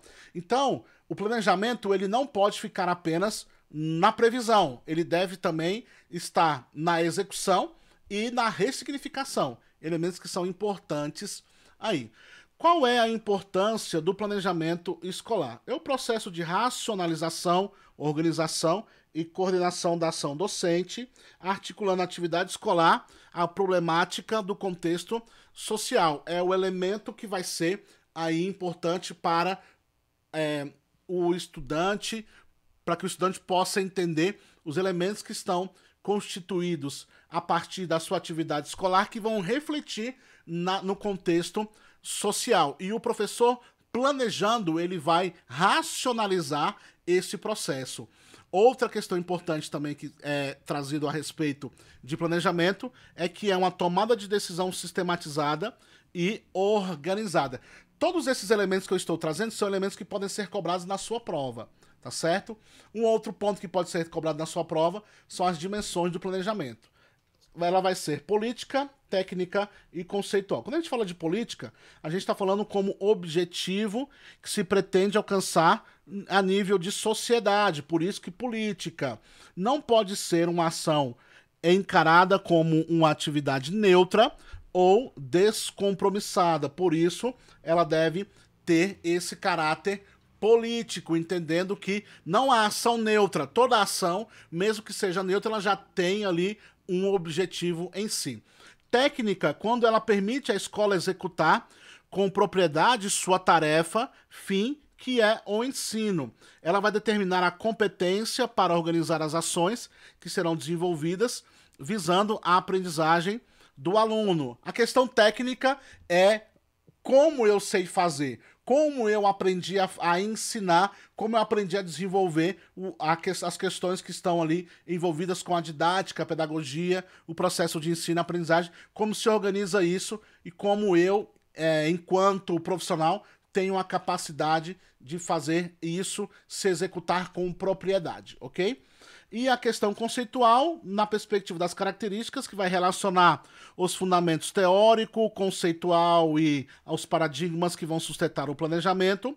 E quando a gente fala da aplicação, é a definição dos objetivos educacionais, a compreensão das teorias de aprendizagem, identificação e a identificação das necessidades dos alunos. A questão conceitual está mais voltada para a questão teórica, como isso se dá, como os conceitos que vão ser levantados, os fundamentos que serão levantados, que serão trazidos para o meu trabalho, para que ele se torne mais técnico e para que eu possa entender também a sua perspectiva política, ok?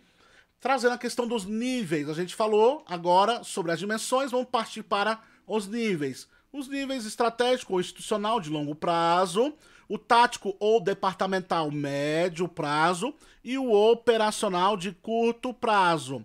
Vamos aqui para o estratégico. Tem como característica envolver toda a instituição e vai definir as diretrizes mais amplas, tem como objetivo estabelecer metas gerais e direção para a instituição em um horizonte mais temporal extenso. Quando a gente fala de tático, departamental, ela é de médio prazo, tem como característica estar focado em áreas específicas da instituição. Olha só, vai definir a estratégica, definir questões mais amplas. A tática vai definir questões mais específicas da instituição, que tem como objetivo desenvolver estratégias e ações que vão apoiar o planejamento estratégico em nível departamental ou de setores específicos. Então a gente sai de uma perspectiva mais ampla, de uma perspectiva mais institucional, vamos agora para os departamentos que vão agora trabalhar a favor da questão estratégica. E a operacional tem como característica o detalhamento e o foco nas tarefas do cotidiano, as tarefas do dia a dia, a tarefa do fazer, realmente a mão na massa. Tem como objetivo detalhar como as atividades serão realizadas, definindo as responsabilidades, os recursos, bem como os cronogramas, ok? Vai ser de curto prazo, vai ser dia a dia, vai ter ali um planejamento mais focado nas questões de definir quem são os responsáveis, quais são os recursos e quais são os cronogramas que vão ser desenvolvidos, ok? Vamos lá, vamos ver como isso pode ser cobrado na sua prova. Coloca na tela para mim, por favor. Nós temos aí o seguinte: o processo de planejamento compreende 3 dimensões: técnica, perfeito, conceitual, perfeito e político. Maravilha, pessoal. Pode gabaritar aí? Gabarito correto. Vamos falar agora de planejamento participativo. Falando de planejamento participativo, nós temos aí uma concepção a partir de planejamento participativo. Quando a gente pensa em planejamento participativo, a gente pensa em planejamento que vai envolver todos os docentes, todos aqueles que vão fazer parte daquela comunidade, sejam eles docentes, alunos, pais, administradores e a comunidade de um modo geral. Por isso que planejamento participativo tem como objetivo promover a questão democrática, a colaboração, a coletividade nas decisões, buscando uma educação mais contextualizada, mais engajada, mais imbuída, onde todos terão ali o entendimento de que a participação deles é de suma importância. Tem como chave, pessoal, tem como primordial a transparência, a inclusão de todos, a dialogicidade e o comprometimento de todos. Todos têm vez, voz e decisão dentro desse processo de planejamento participativo. E aí, a partir desse elemento, nós vamos desenvolver aí algumas questões que são importantes, como o diagnóstico inicial, que é a identificação das necessidades e desafios e recursos da comunidade educacional, para que nós possamos construir um planejamento participativo efetivo. Outro elemento para a construção desse planejamento participativo é o envolvimento de todos, onde nós vamos fazer isso a partir de assembleias, reuniões e grupos de trabalho. Outra questão importante para a construção do planejamento participativo são os objetivos, são as definições, as definições dos objetivos e das estratégias, com base na contribuição de todos, definindo metas claras, prioridades que devem ser desenvolvidas e quais são as ações que vão ser ali priorizadas e desenvolvidas para que aquilo que se propõe, aquilo que se pretende, seja efetivado. E também temos, para a construção desse planejamento participativo, o registro, a documentação, que deve ser formalizado dentro de um plano de documentos escritos, tornando acessível para que todos possam ter acesso, onde todos que são envolvidos possam também ter acesso a este material. Então nós temos o diagnóstico inicial para identificar as necessidades, o envolvimento das partes por meio de reuniões, assembleias e grupos de trabalhos, a definição de objetivos e estratégias para que possam ser desenvolvidos e a documentação, que é todo o registro. Como é que isso deve ser acompanhado? Como é que o planejamento participativo deve ser acompanhado? Deve ser acompanhado por meio de monitoramento efetivo, por meio de feedback, onde todos devem estar abertos para a comunicação, por meio de feedbacks contínuos, por meio de sugestões, fazendo também, pessoal, um acompanhamento, e aí a gente fala de acompanhamento que a gente precisa ajustar, o que precisa ser ajustado, o que precisa ser melhorado, conforme a necessidade, baseado aí nos feedbacks que foram dados por meio de mudanças, a partir do contexto que pode ser também mudado. E também uma questão que é muito importante no acompanhamento é a transparência. A transparência deve ser um elemento importante para que todos que fazem parte dessa comunidade do planejamento participativo possam entender os progressos, os desafios e as conquistas que a comunidade foi ali conquistando ao longo desse processo. Um outro elemento que não pode deixar, pessoal, todo tipo de planejamento deve passar por avaliação. O planejamento participativo não é diferente. Como é que se dá a avaliação do planejamento participativo? Por meio, pessoal, principalmente de critérios claros. Precisa se estabelecer critérios claros e consensuais para que essa avaliação tenha sucesso, para que o plano que foi traçado tenha sucesso. A avaliação sem critério é uma avaliação que não vai ter um fim em si mesma. Uma avaliação regular, uma avaliação que seja principalmente contínua, que seja periódica, para que todos possam ter aí a possibilidade de coletar dados e para que possam também formalizar estes dados. Outro ponto importante é a reflexão coletiva a respeito do que está sendo desenvolvido, onde toda a comunidade vai sentar e vai discutir, vai refletir, vai pensar de forma crítica o que está sendo desenvolvido, o que está sendo aprendido, para que as áreas que precisam de melhoria possam ser atacadas, possam ser ali realmente resolvidas. E, possivelmente, a reformulação, porque a avaliação propõe também a reformulação, a ressignificação, para que possa realmente dar certo o que foi proposto, por meio de ajuste, reformulação para futuros ciclos de desenvolvimento, para futuros ciclos de planejamento, ok? Então, o planejamento participativo é desenvolvido a partir destes elementos. Como que isso pode ser cobrado na sua prova? Coloca na tela para mim, por favor. Vamos aqui julgar o item abaixo. O conhecimento, as experiências e a consciência de cada participante devem ser respeitados na construção do planejamento participativo. Até aqui, ok. Dessa forma, a interação grupal nessa construção é educativa, pois os membros vão se educando enquanto participam. Ok, pessoal? Pode gabaritar corretamente, é assim que acontece. Ao longo do processo, nós vamos aprendendo, ressignificando, melhorando, vamos refletindo a respeito do processo. É isso mesmo. Vamos passar para a próxima questão. Com relação à comunicação e interação grupal no processo de planejamento, julgue o item a seguir. Nas atividades de dinâmica de grupo, o planejamento deverá prever um ambiente propício à participação e à interação efetiva entre os participantes. participantes. Pode gabaritar aí, gabarito correto também, porque é assim que se dá o trabalho onde todos têm vez, voz e decisão no planejamento participativo. Enfim, chegamos em tendências pedagógicas. Temos aí tendências pedagógicas que vão ser cobradas também nesta prova, neste concurso. Fazendo rapidinho aqui uma revisão, nós temos aqui vasto material no canal a respeito de tendências pedagógicas. Eu quero só trazer alguns elementos que podem ser cobrados na sua prova. Primeiro elemento que eu quero trazer na sua prova é a questão da tendência tradicional, que quase ninguém fala, pessoal. Quando a gente fala de tendência tradicional, as características já estão batidas, a gente já sabe quais são as características da tendência tradicional. O que eu quero trazer como elemento muito importante é que a tendência tradicional, a liberal tradicional, ela foi dividida em dois momentos, um momento religioso e um momento leigo.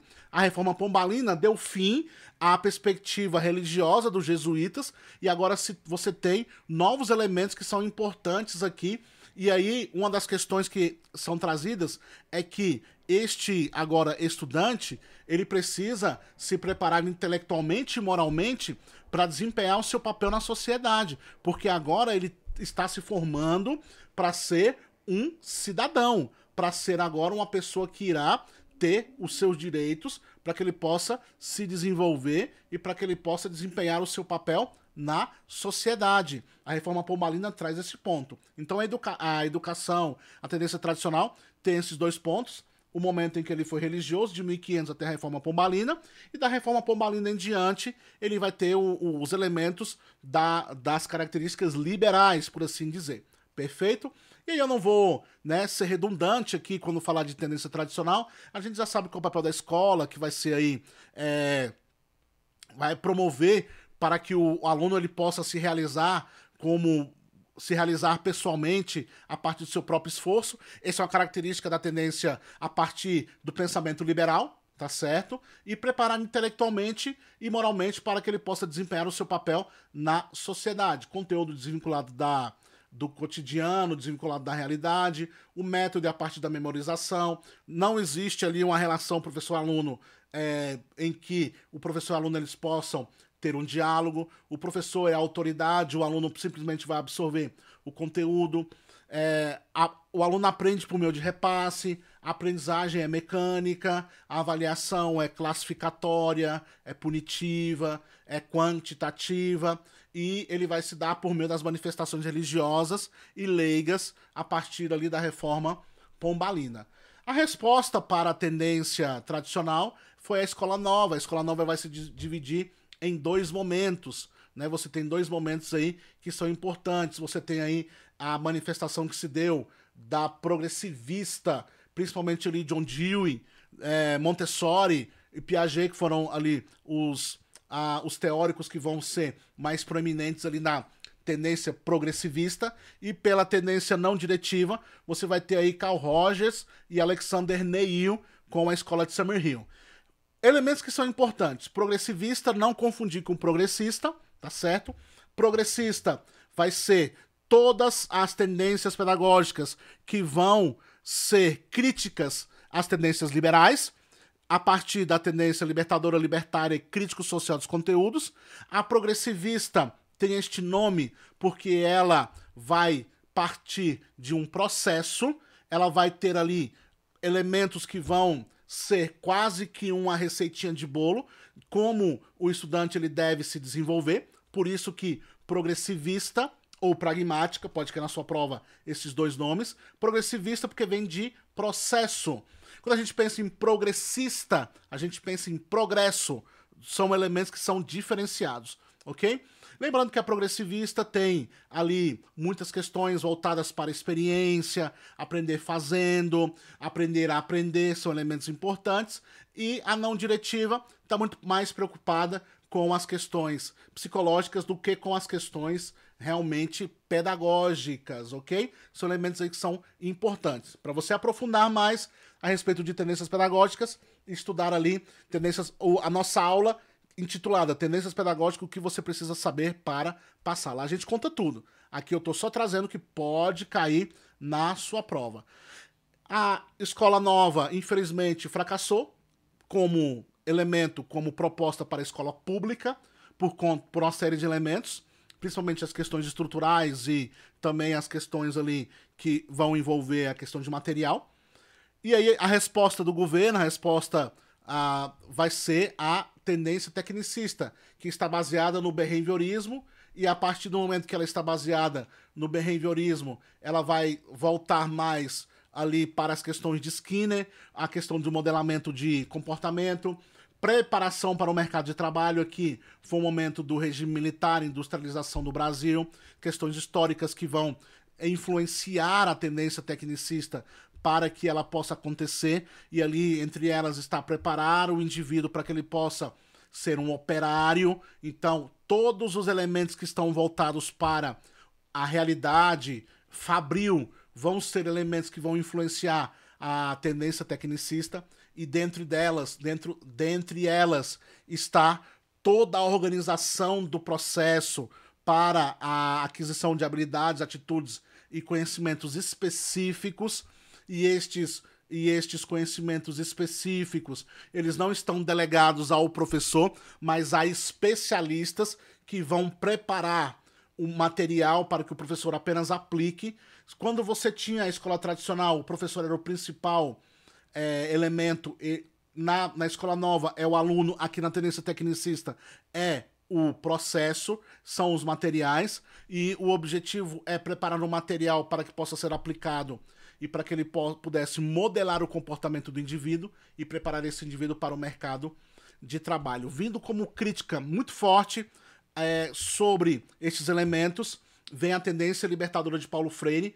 A tendência libertadora de Paulo Freire é um contraponto às tendências tradicionais, que ele vai chamar ali claramente de educação bancária, e um dos elementos mais importantes aqui na tendência libertadora é que ela tem a atuação não formal e que ela também visa a transformação do sujeito, a partir da autogestão, a partir de um professor que, na verdade, vai ser um animador que vai fazer intervenções mínimas dentro do processo, vai ter uma relação horizontal, a educação vai ser problematizadora, dialógica, onde o aluno vai fazer a autoavaliação do seu processo, onde ele vai contribuir para este processo. Já a tendência libertária é uma tendência também que vai se desenvolver ali em sindicatos. São duas, tanto a libertadora como a libertária, vão ser tendências que vão se desenvolver fora do âmbito escolar, e onde você vai ter aí a autogestão como sendo a promotora do conteúdo e do método na tendência libertária. Qual é a proposta da tendência libertária? É transformar a personalidade do aluno considerando a sua vivência no sentido libertário. Essa é a proposta da tendência libertária, onde o material, onde a matéria, o conteúdo pode até ser disponibilizado, mas ele não vai ser exigido. O conhecimento vai ser por meio da experiência vivida pelo grupo, com a participação crítica como transformação para que ele possa aprender. O método é a partir da vivência grupal, onde o foco vai ser a liberdade de expressão, a liberdade do desenvolvimento do contexto cultural e a educação estética. Na tendência libertadora nós temos lá o expoente, que vai ser Paulo Freire. Já na tendência libertária nós temos aqui a influência de Freinet, e aqui no Brasil de Arroio. Miguel Arroio foi um dos principais aí influenciadores da tendência libertária, ok? A partir disso você tem esses elementos sendo levados para dentro da sala de aula, para dentro dos muros da escola. Tanto a tendência libertária como a tendência libertadora, elas estão mais fora da escola, e agora você tem esses elementos que são elementos de transformação sendo levados para dentro da escola. Lembrando, pessoal, que desde a escola nova o conteúdo ele foi deixado de lado, e aí você tem ali o conteúdo como sendo algo negativo. Aqui na crítico social dos conteúdos, que é justamente a junção desses elementos da libertadora e da libertária na perspectiva da transformação, ela vai valorizar o conteúdo, ela vai valorizar o currículo. Por quê? Porque ela vai dizer o seguinte: o currículo é ferramenta para que possa preparar a criança o adolescente, o jovem, o estudante para o mundo lá fora, o mundo do mercado de trabalho, o mundo do adulto e todas as contradições que são ali desenvolvidas dentro desta realidade.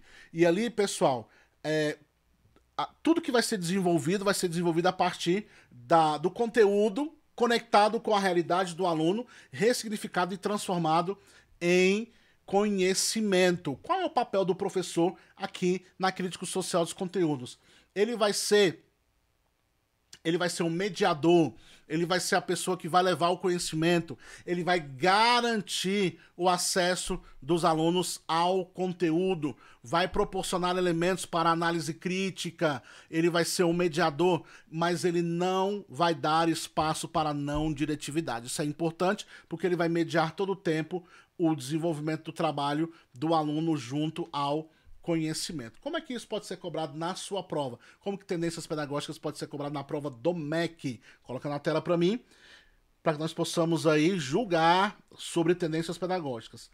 Segundo a tendência renovada não diretiva, as ações docentes deveriam ser mais voltadas para problemas psicológicos do que para problemas pedagógicos. Justamente isso que promove Alexander Neil na escola de Summerhill. Pode colocar aí, correto, tá certo?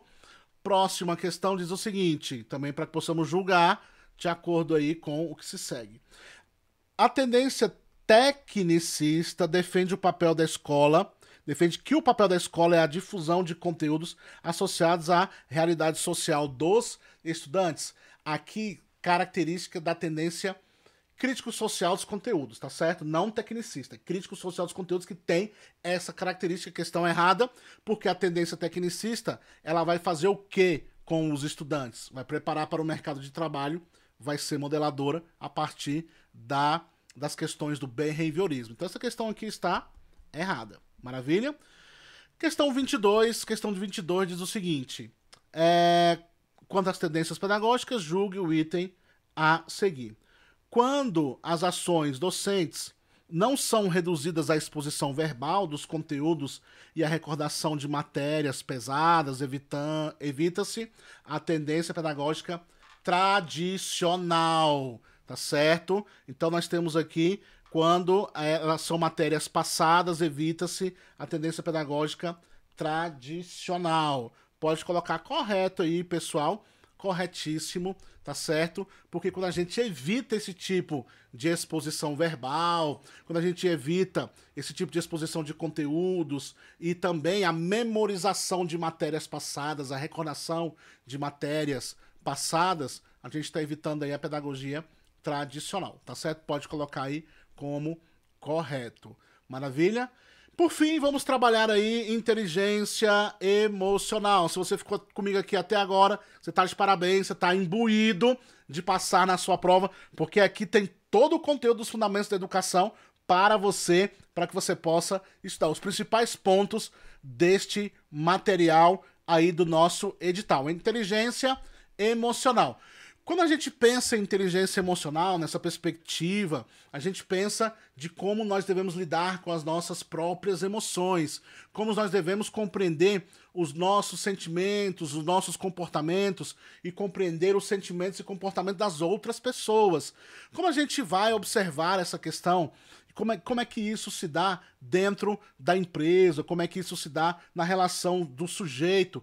Como é que eu vou me conectar com outra pessoa? Como é que eu vou me relacionar com outra pessoa se eu não trabalho justamente as minhas próprias emoções?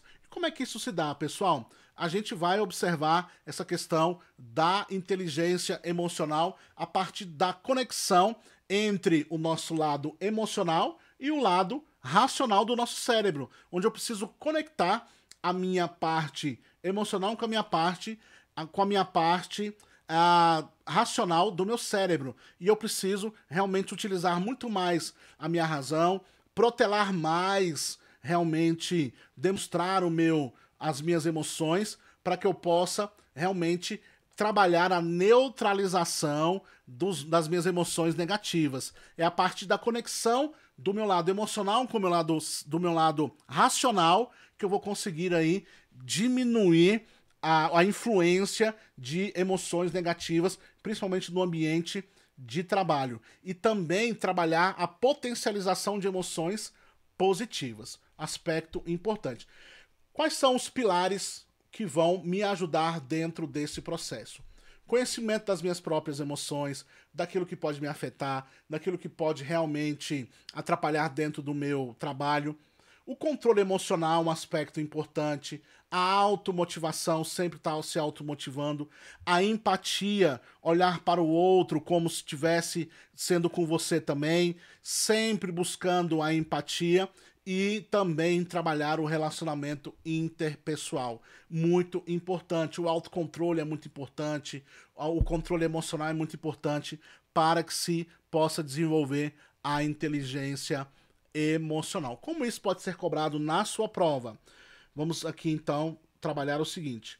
No relatório Unesco sobre educação para o século XXI, Jacques Delors inclui entre os 4 pilares da educação o aprender a conviver e o aprender a ser, que interferem diretamente nos processos de ensino e aprendizagem, seja pela afetividade, seja pelos valores éticos que carregam. Acerca desse tema, julgue o item que se segue. A inteligência emocional compreende a capacidade de autodomínio do ser humano. Faz parte desses pilares que eu trouxe para você, a questão do controle emocional, a questão do autodomínio, a questão de se conhecer e, a partir disso, se autodominar. Pode colocar aí, gabarito corretíssimo, ok? Então nós temos aí, por exemplo, pessoal, aqui, quando a gente fala a respeito do relatório da Unesco sobre a educação do século XXI, a questão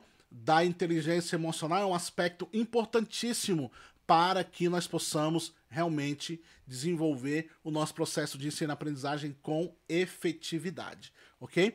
Elemento que é muito importante, vamos colocar o gabarito aí, coloca o gabarito na tela, as 23 questões aí, gabaritadas, depois você tira print da tela, tá certo? Dá uma pausazinha aí no vídeo e tire print da tela. Pode voltar aqui em mim, lembrando que este material estará disponível no link aqui abaixo, no nosso grupo do WhatsApp, para que você possa aproveitar esse material gratuitamente. Pessoal, muito obrigado por você ter ficado comigo até agora. Realmente um aulão aí intenso, intensivo, para que você possa realmente ter o melhor material gratuitamente para você. Forte abraço, até o próximo vídeo.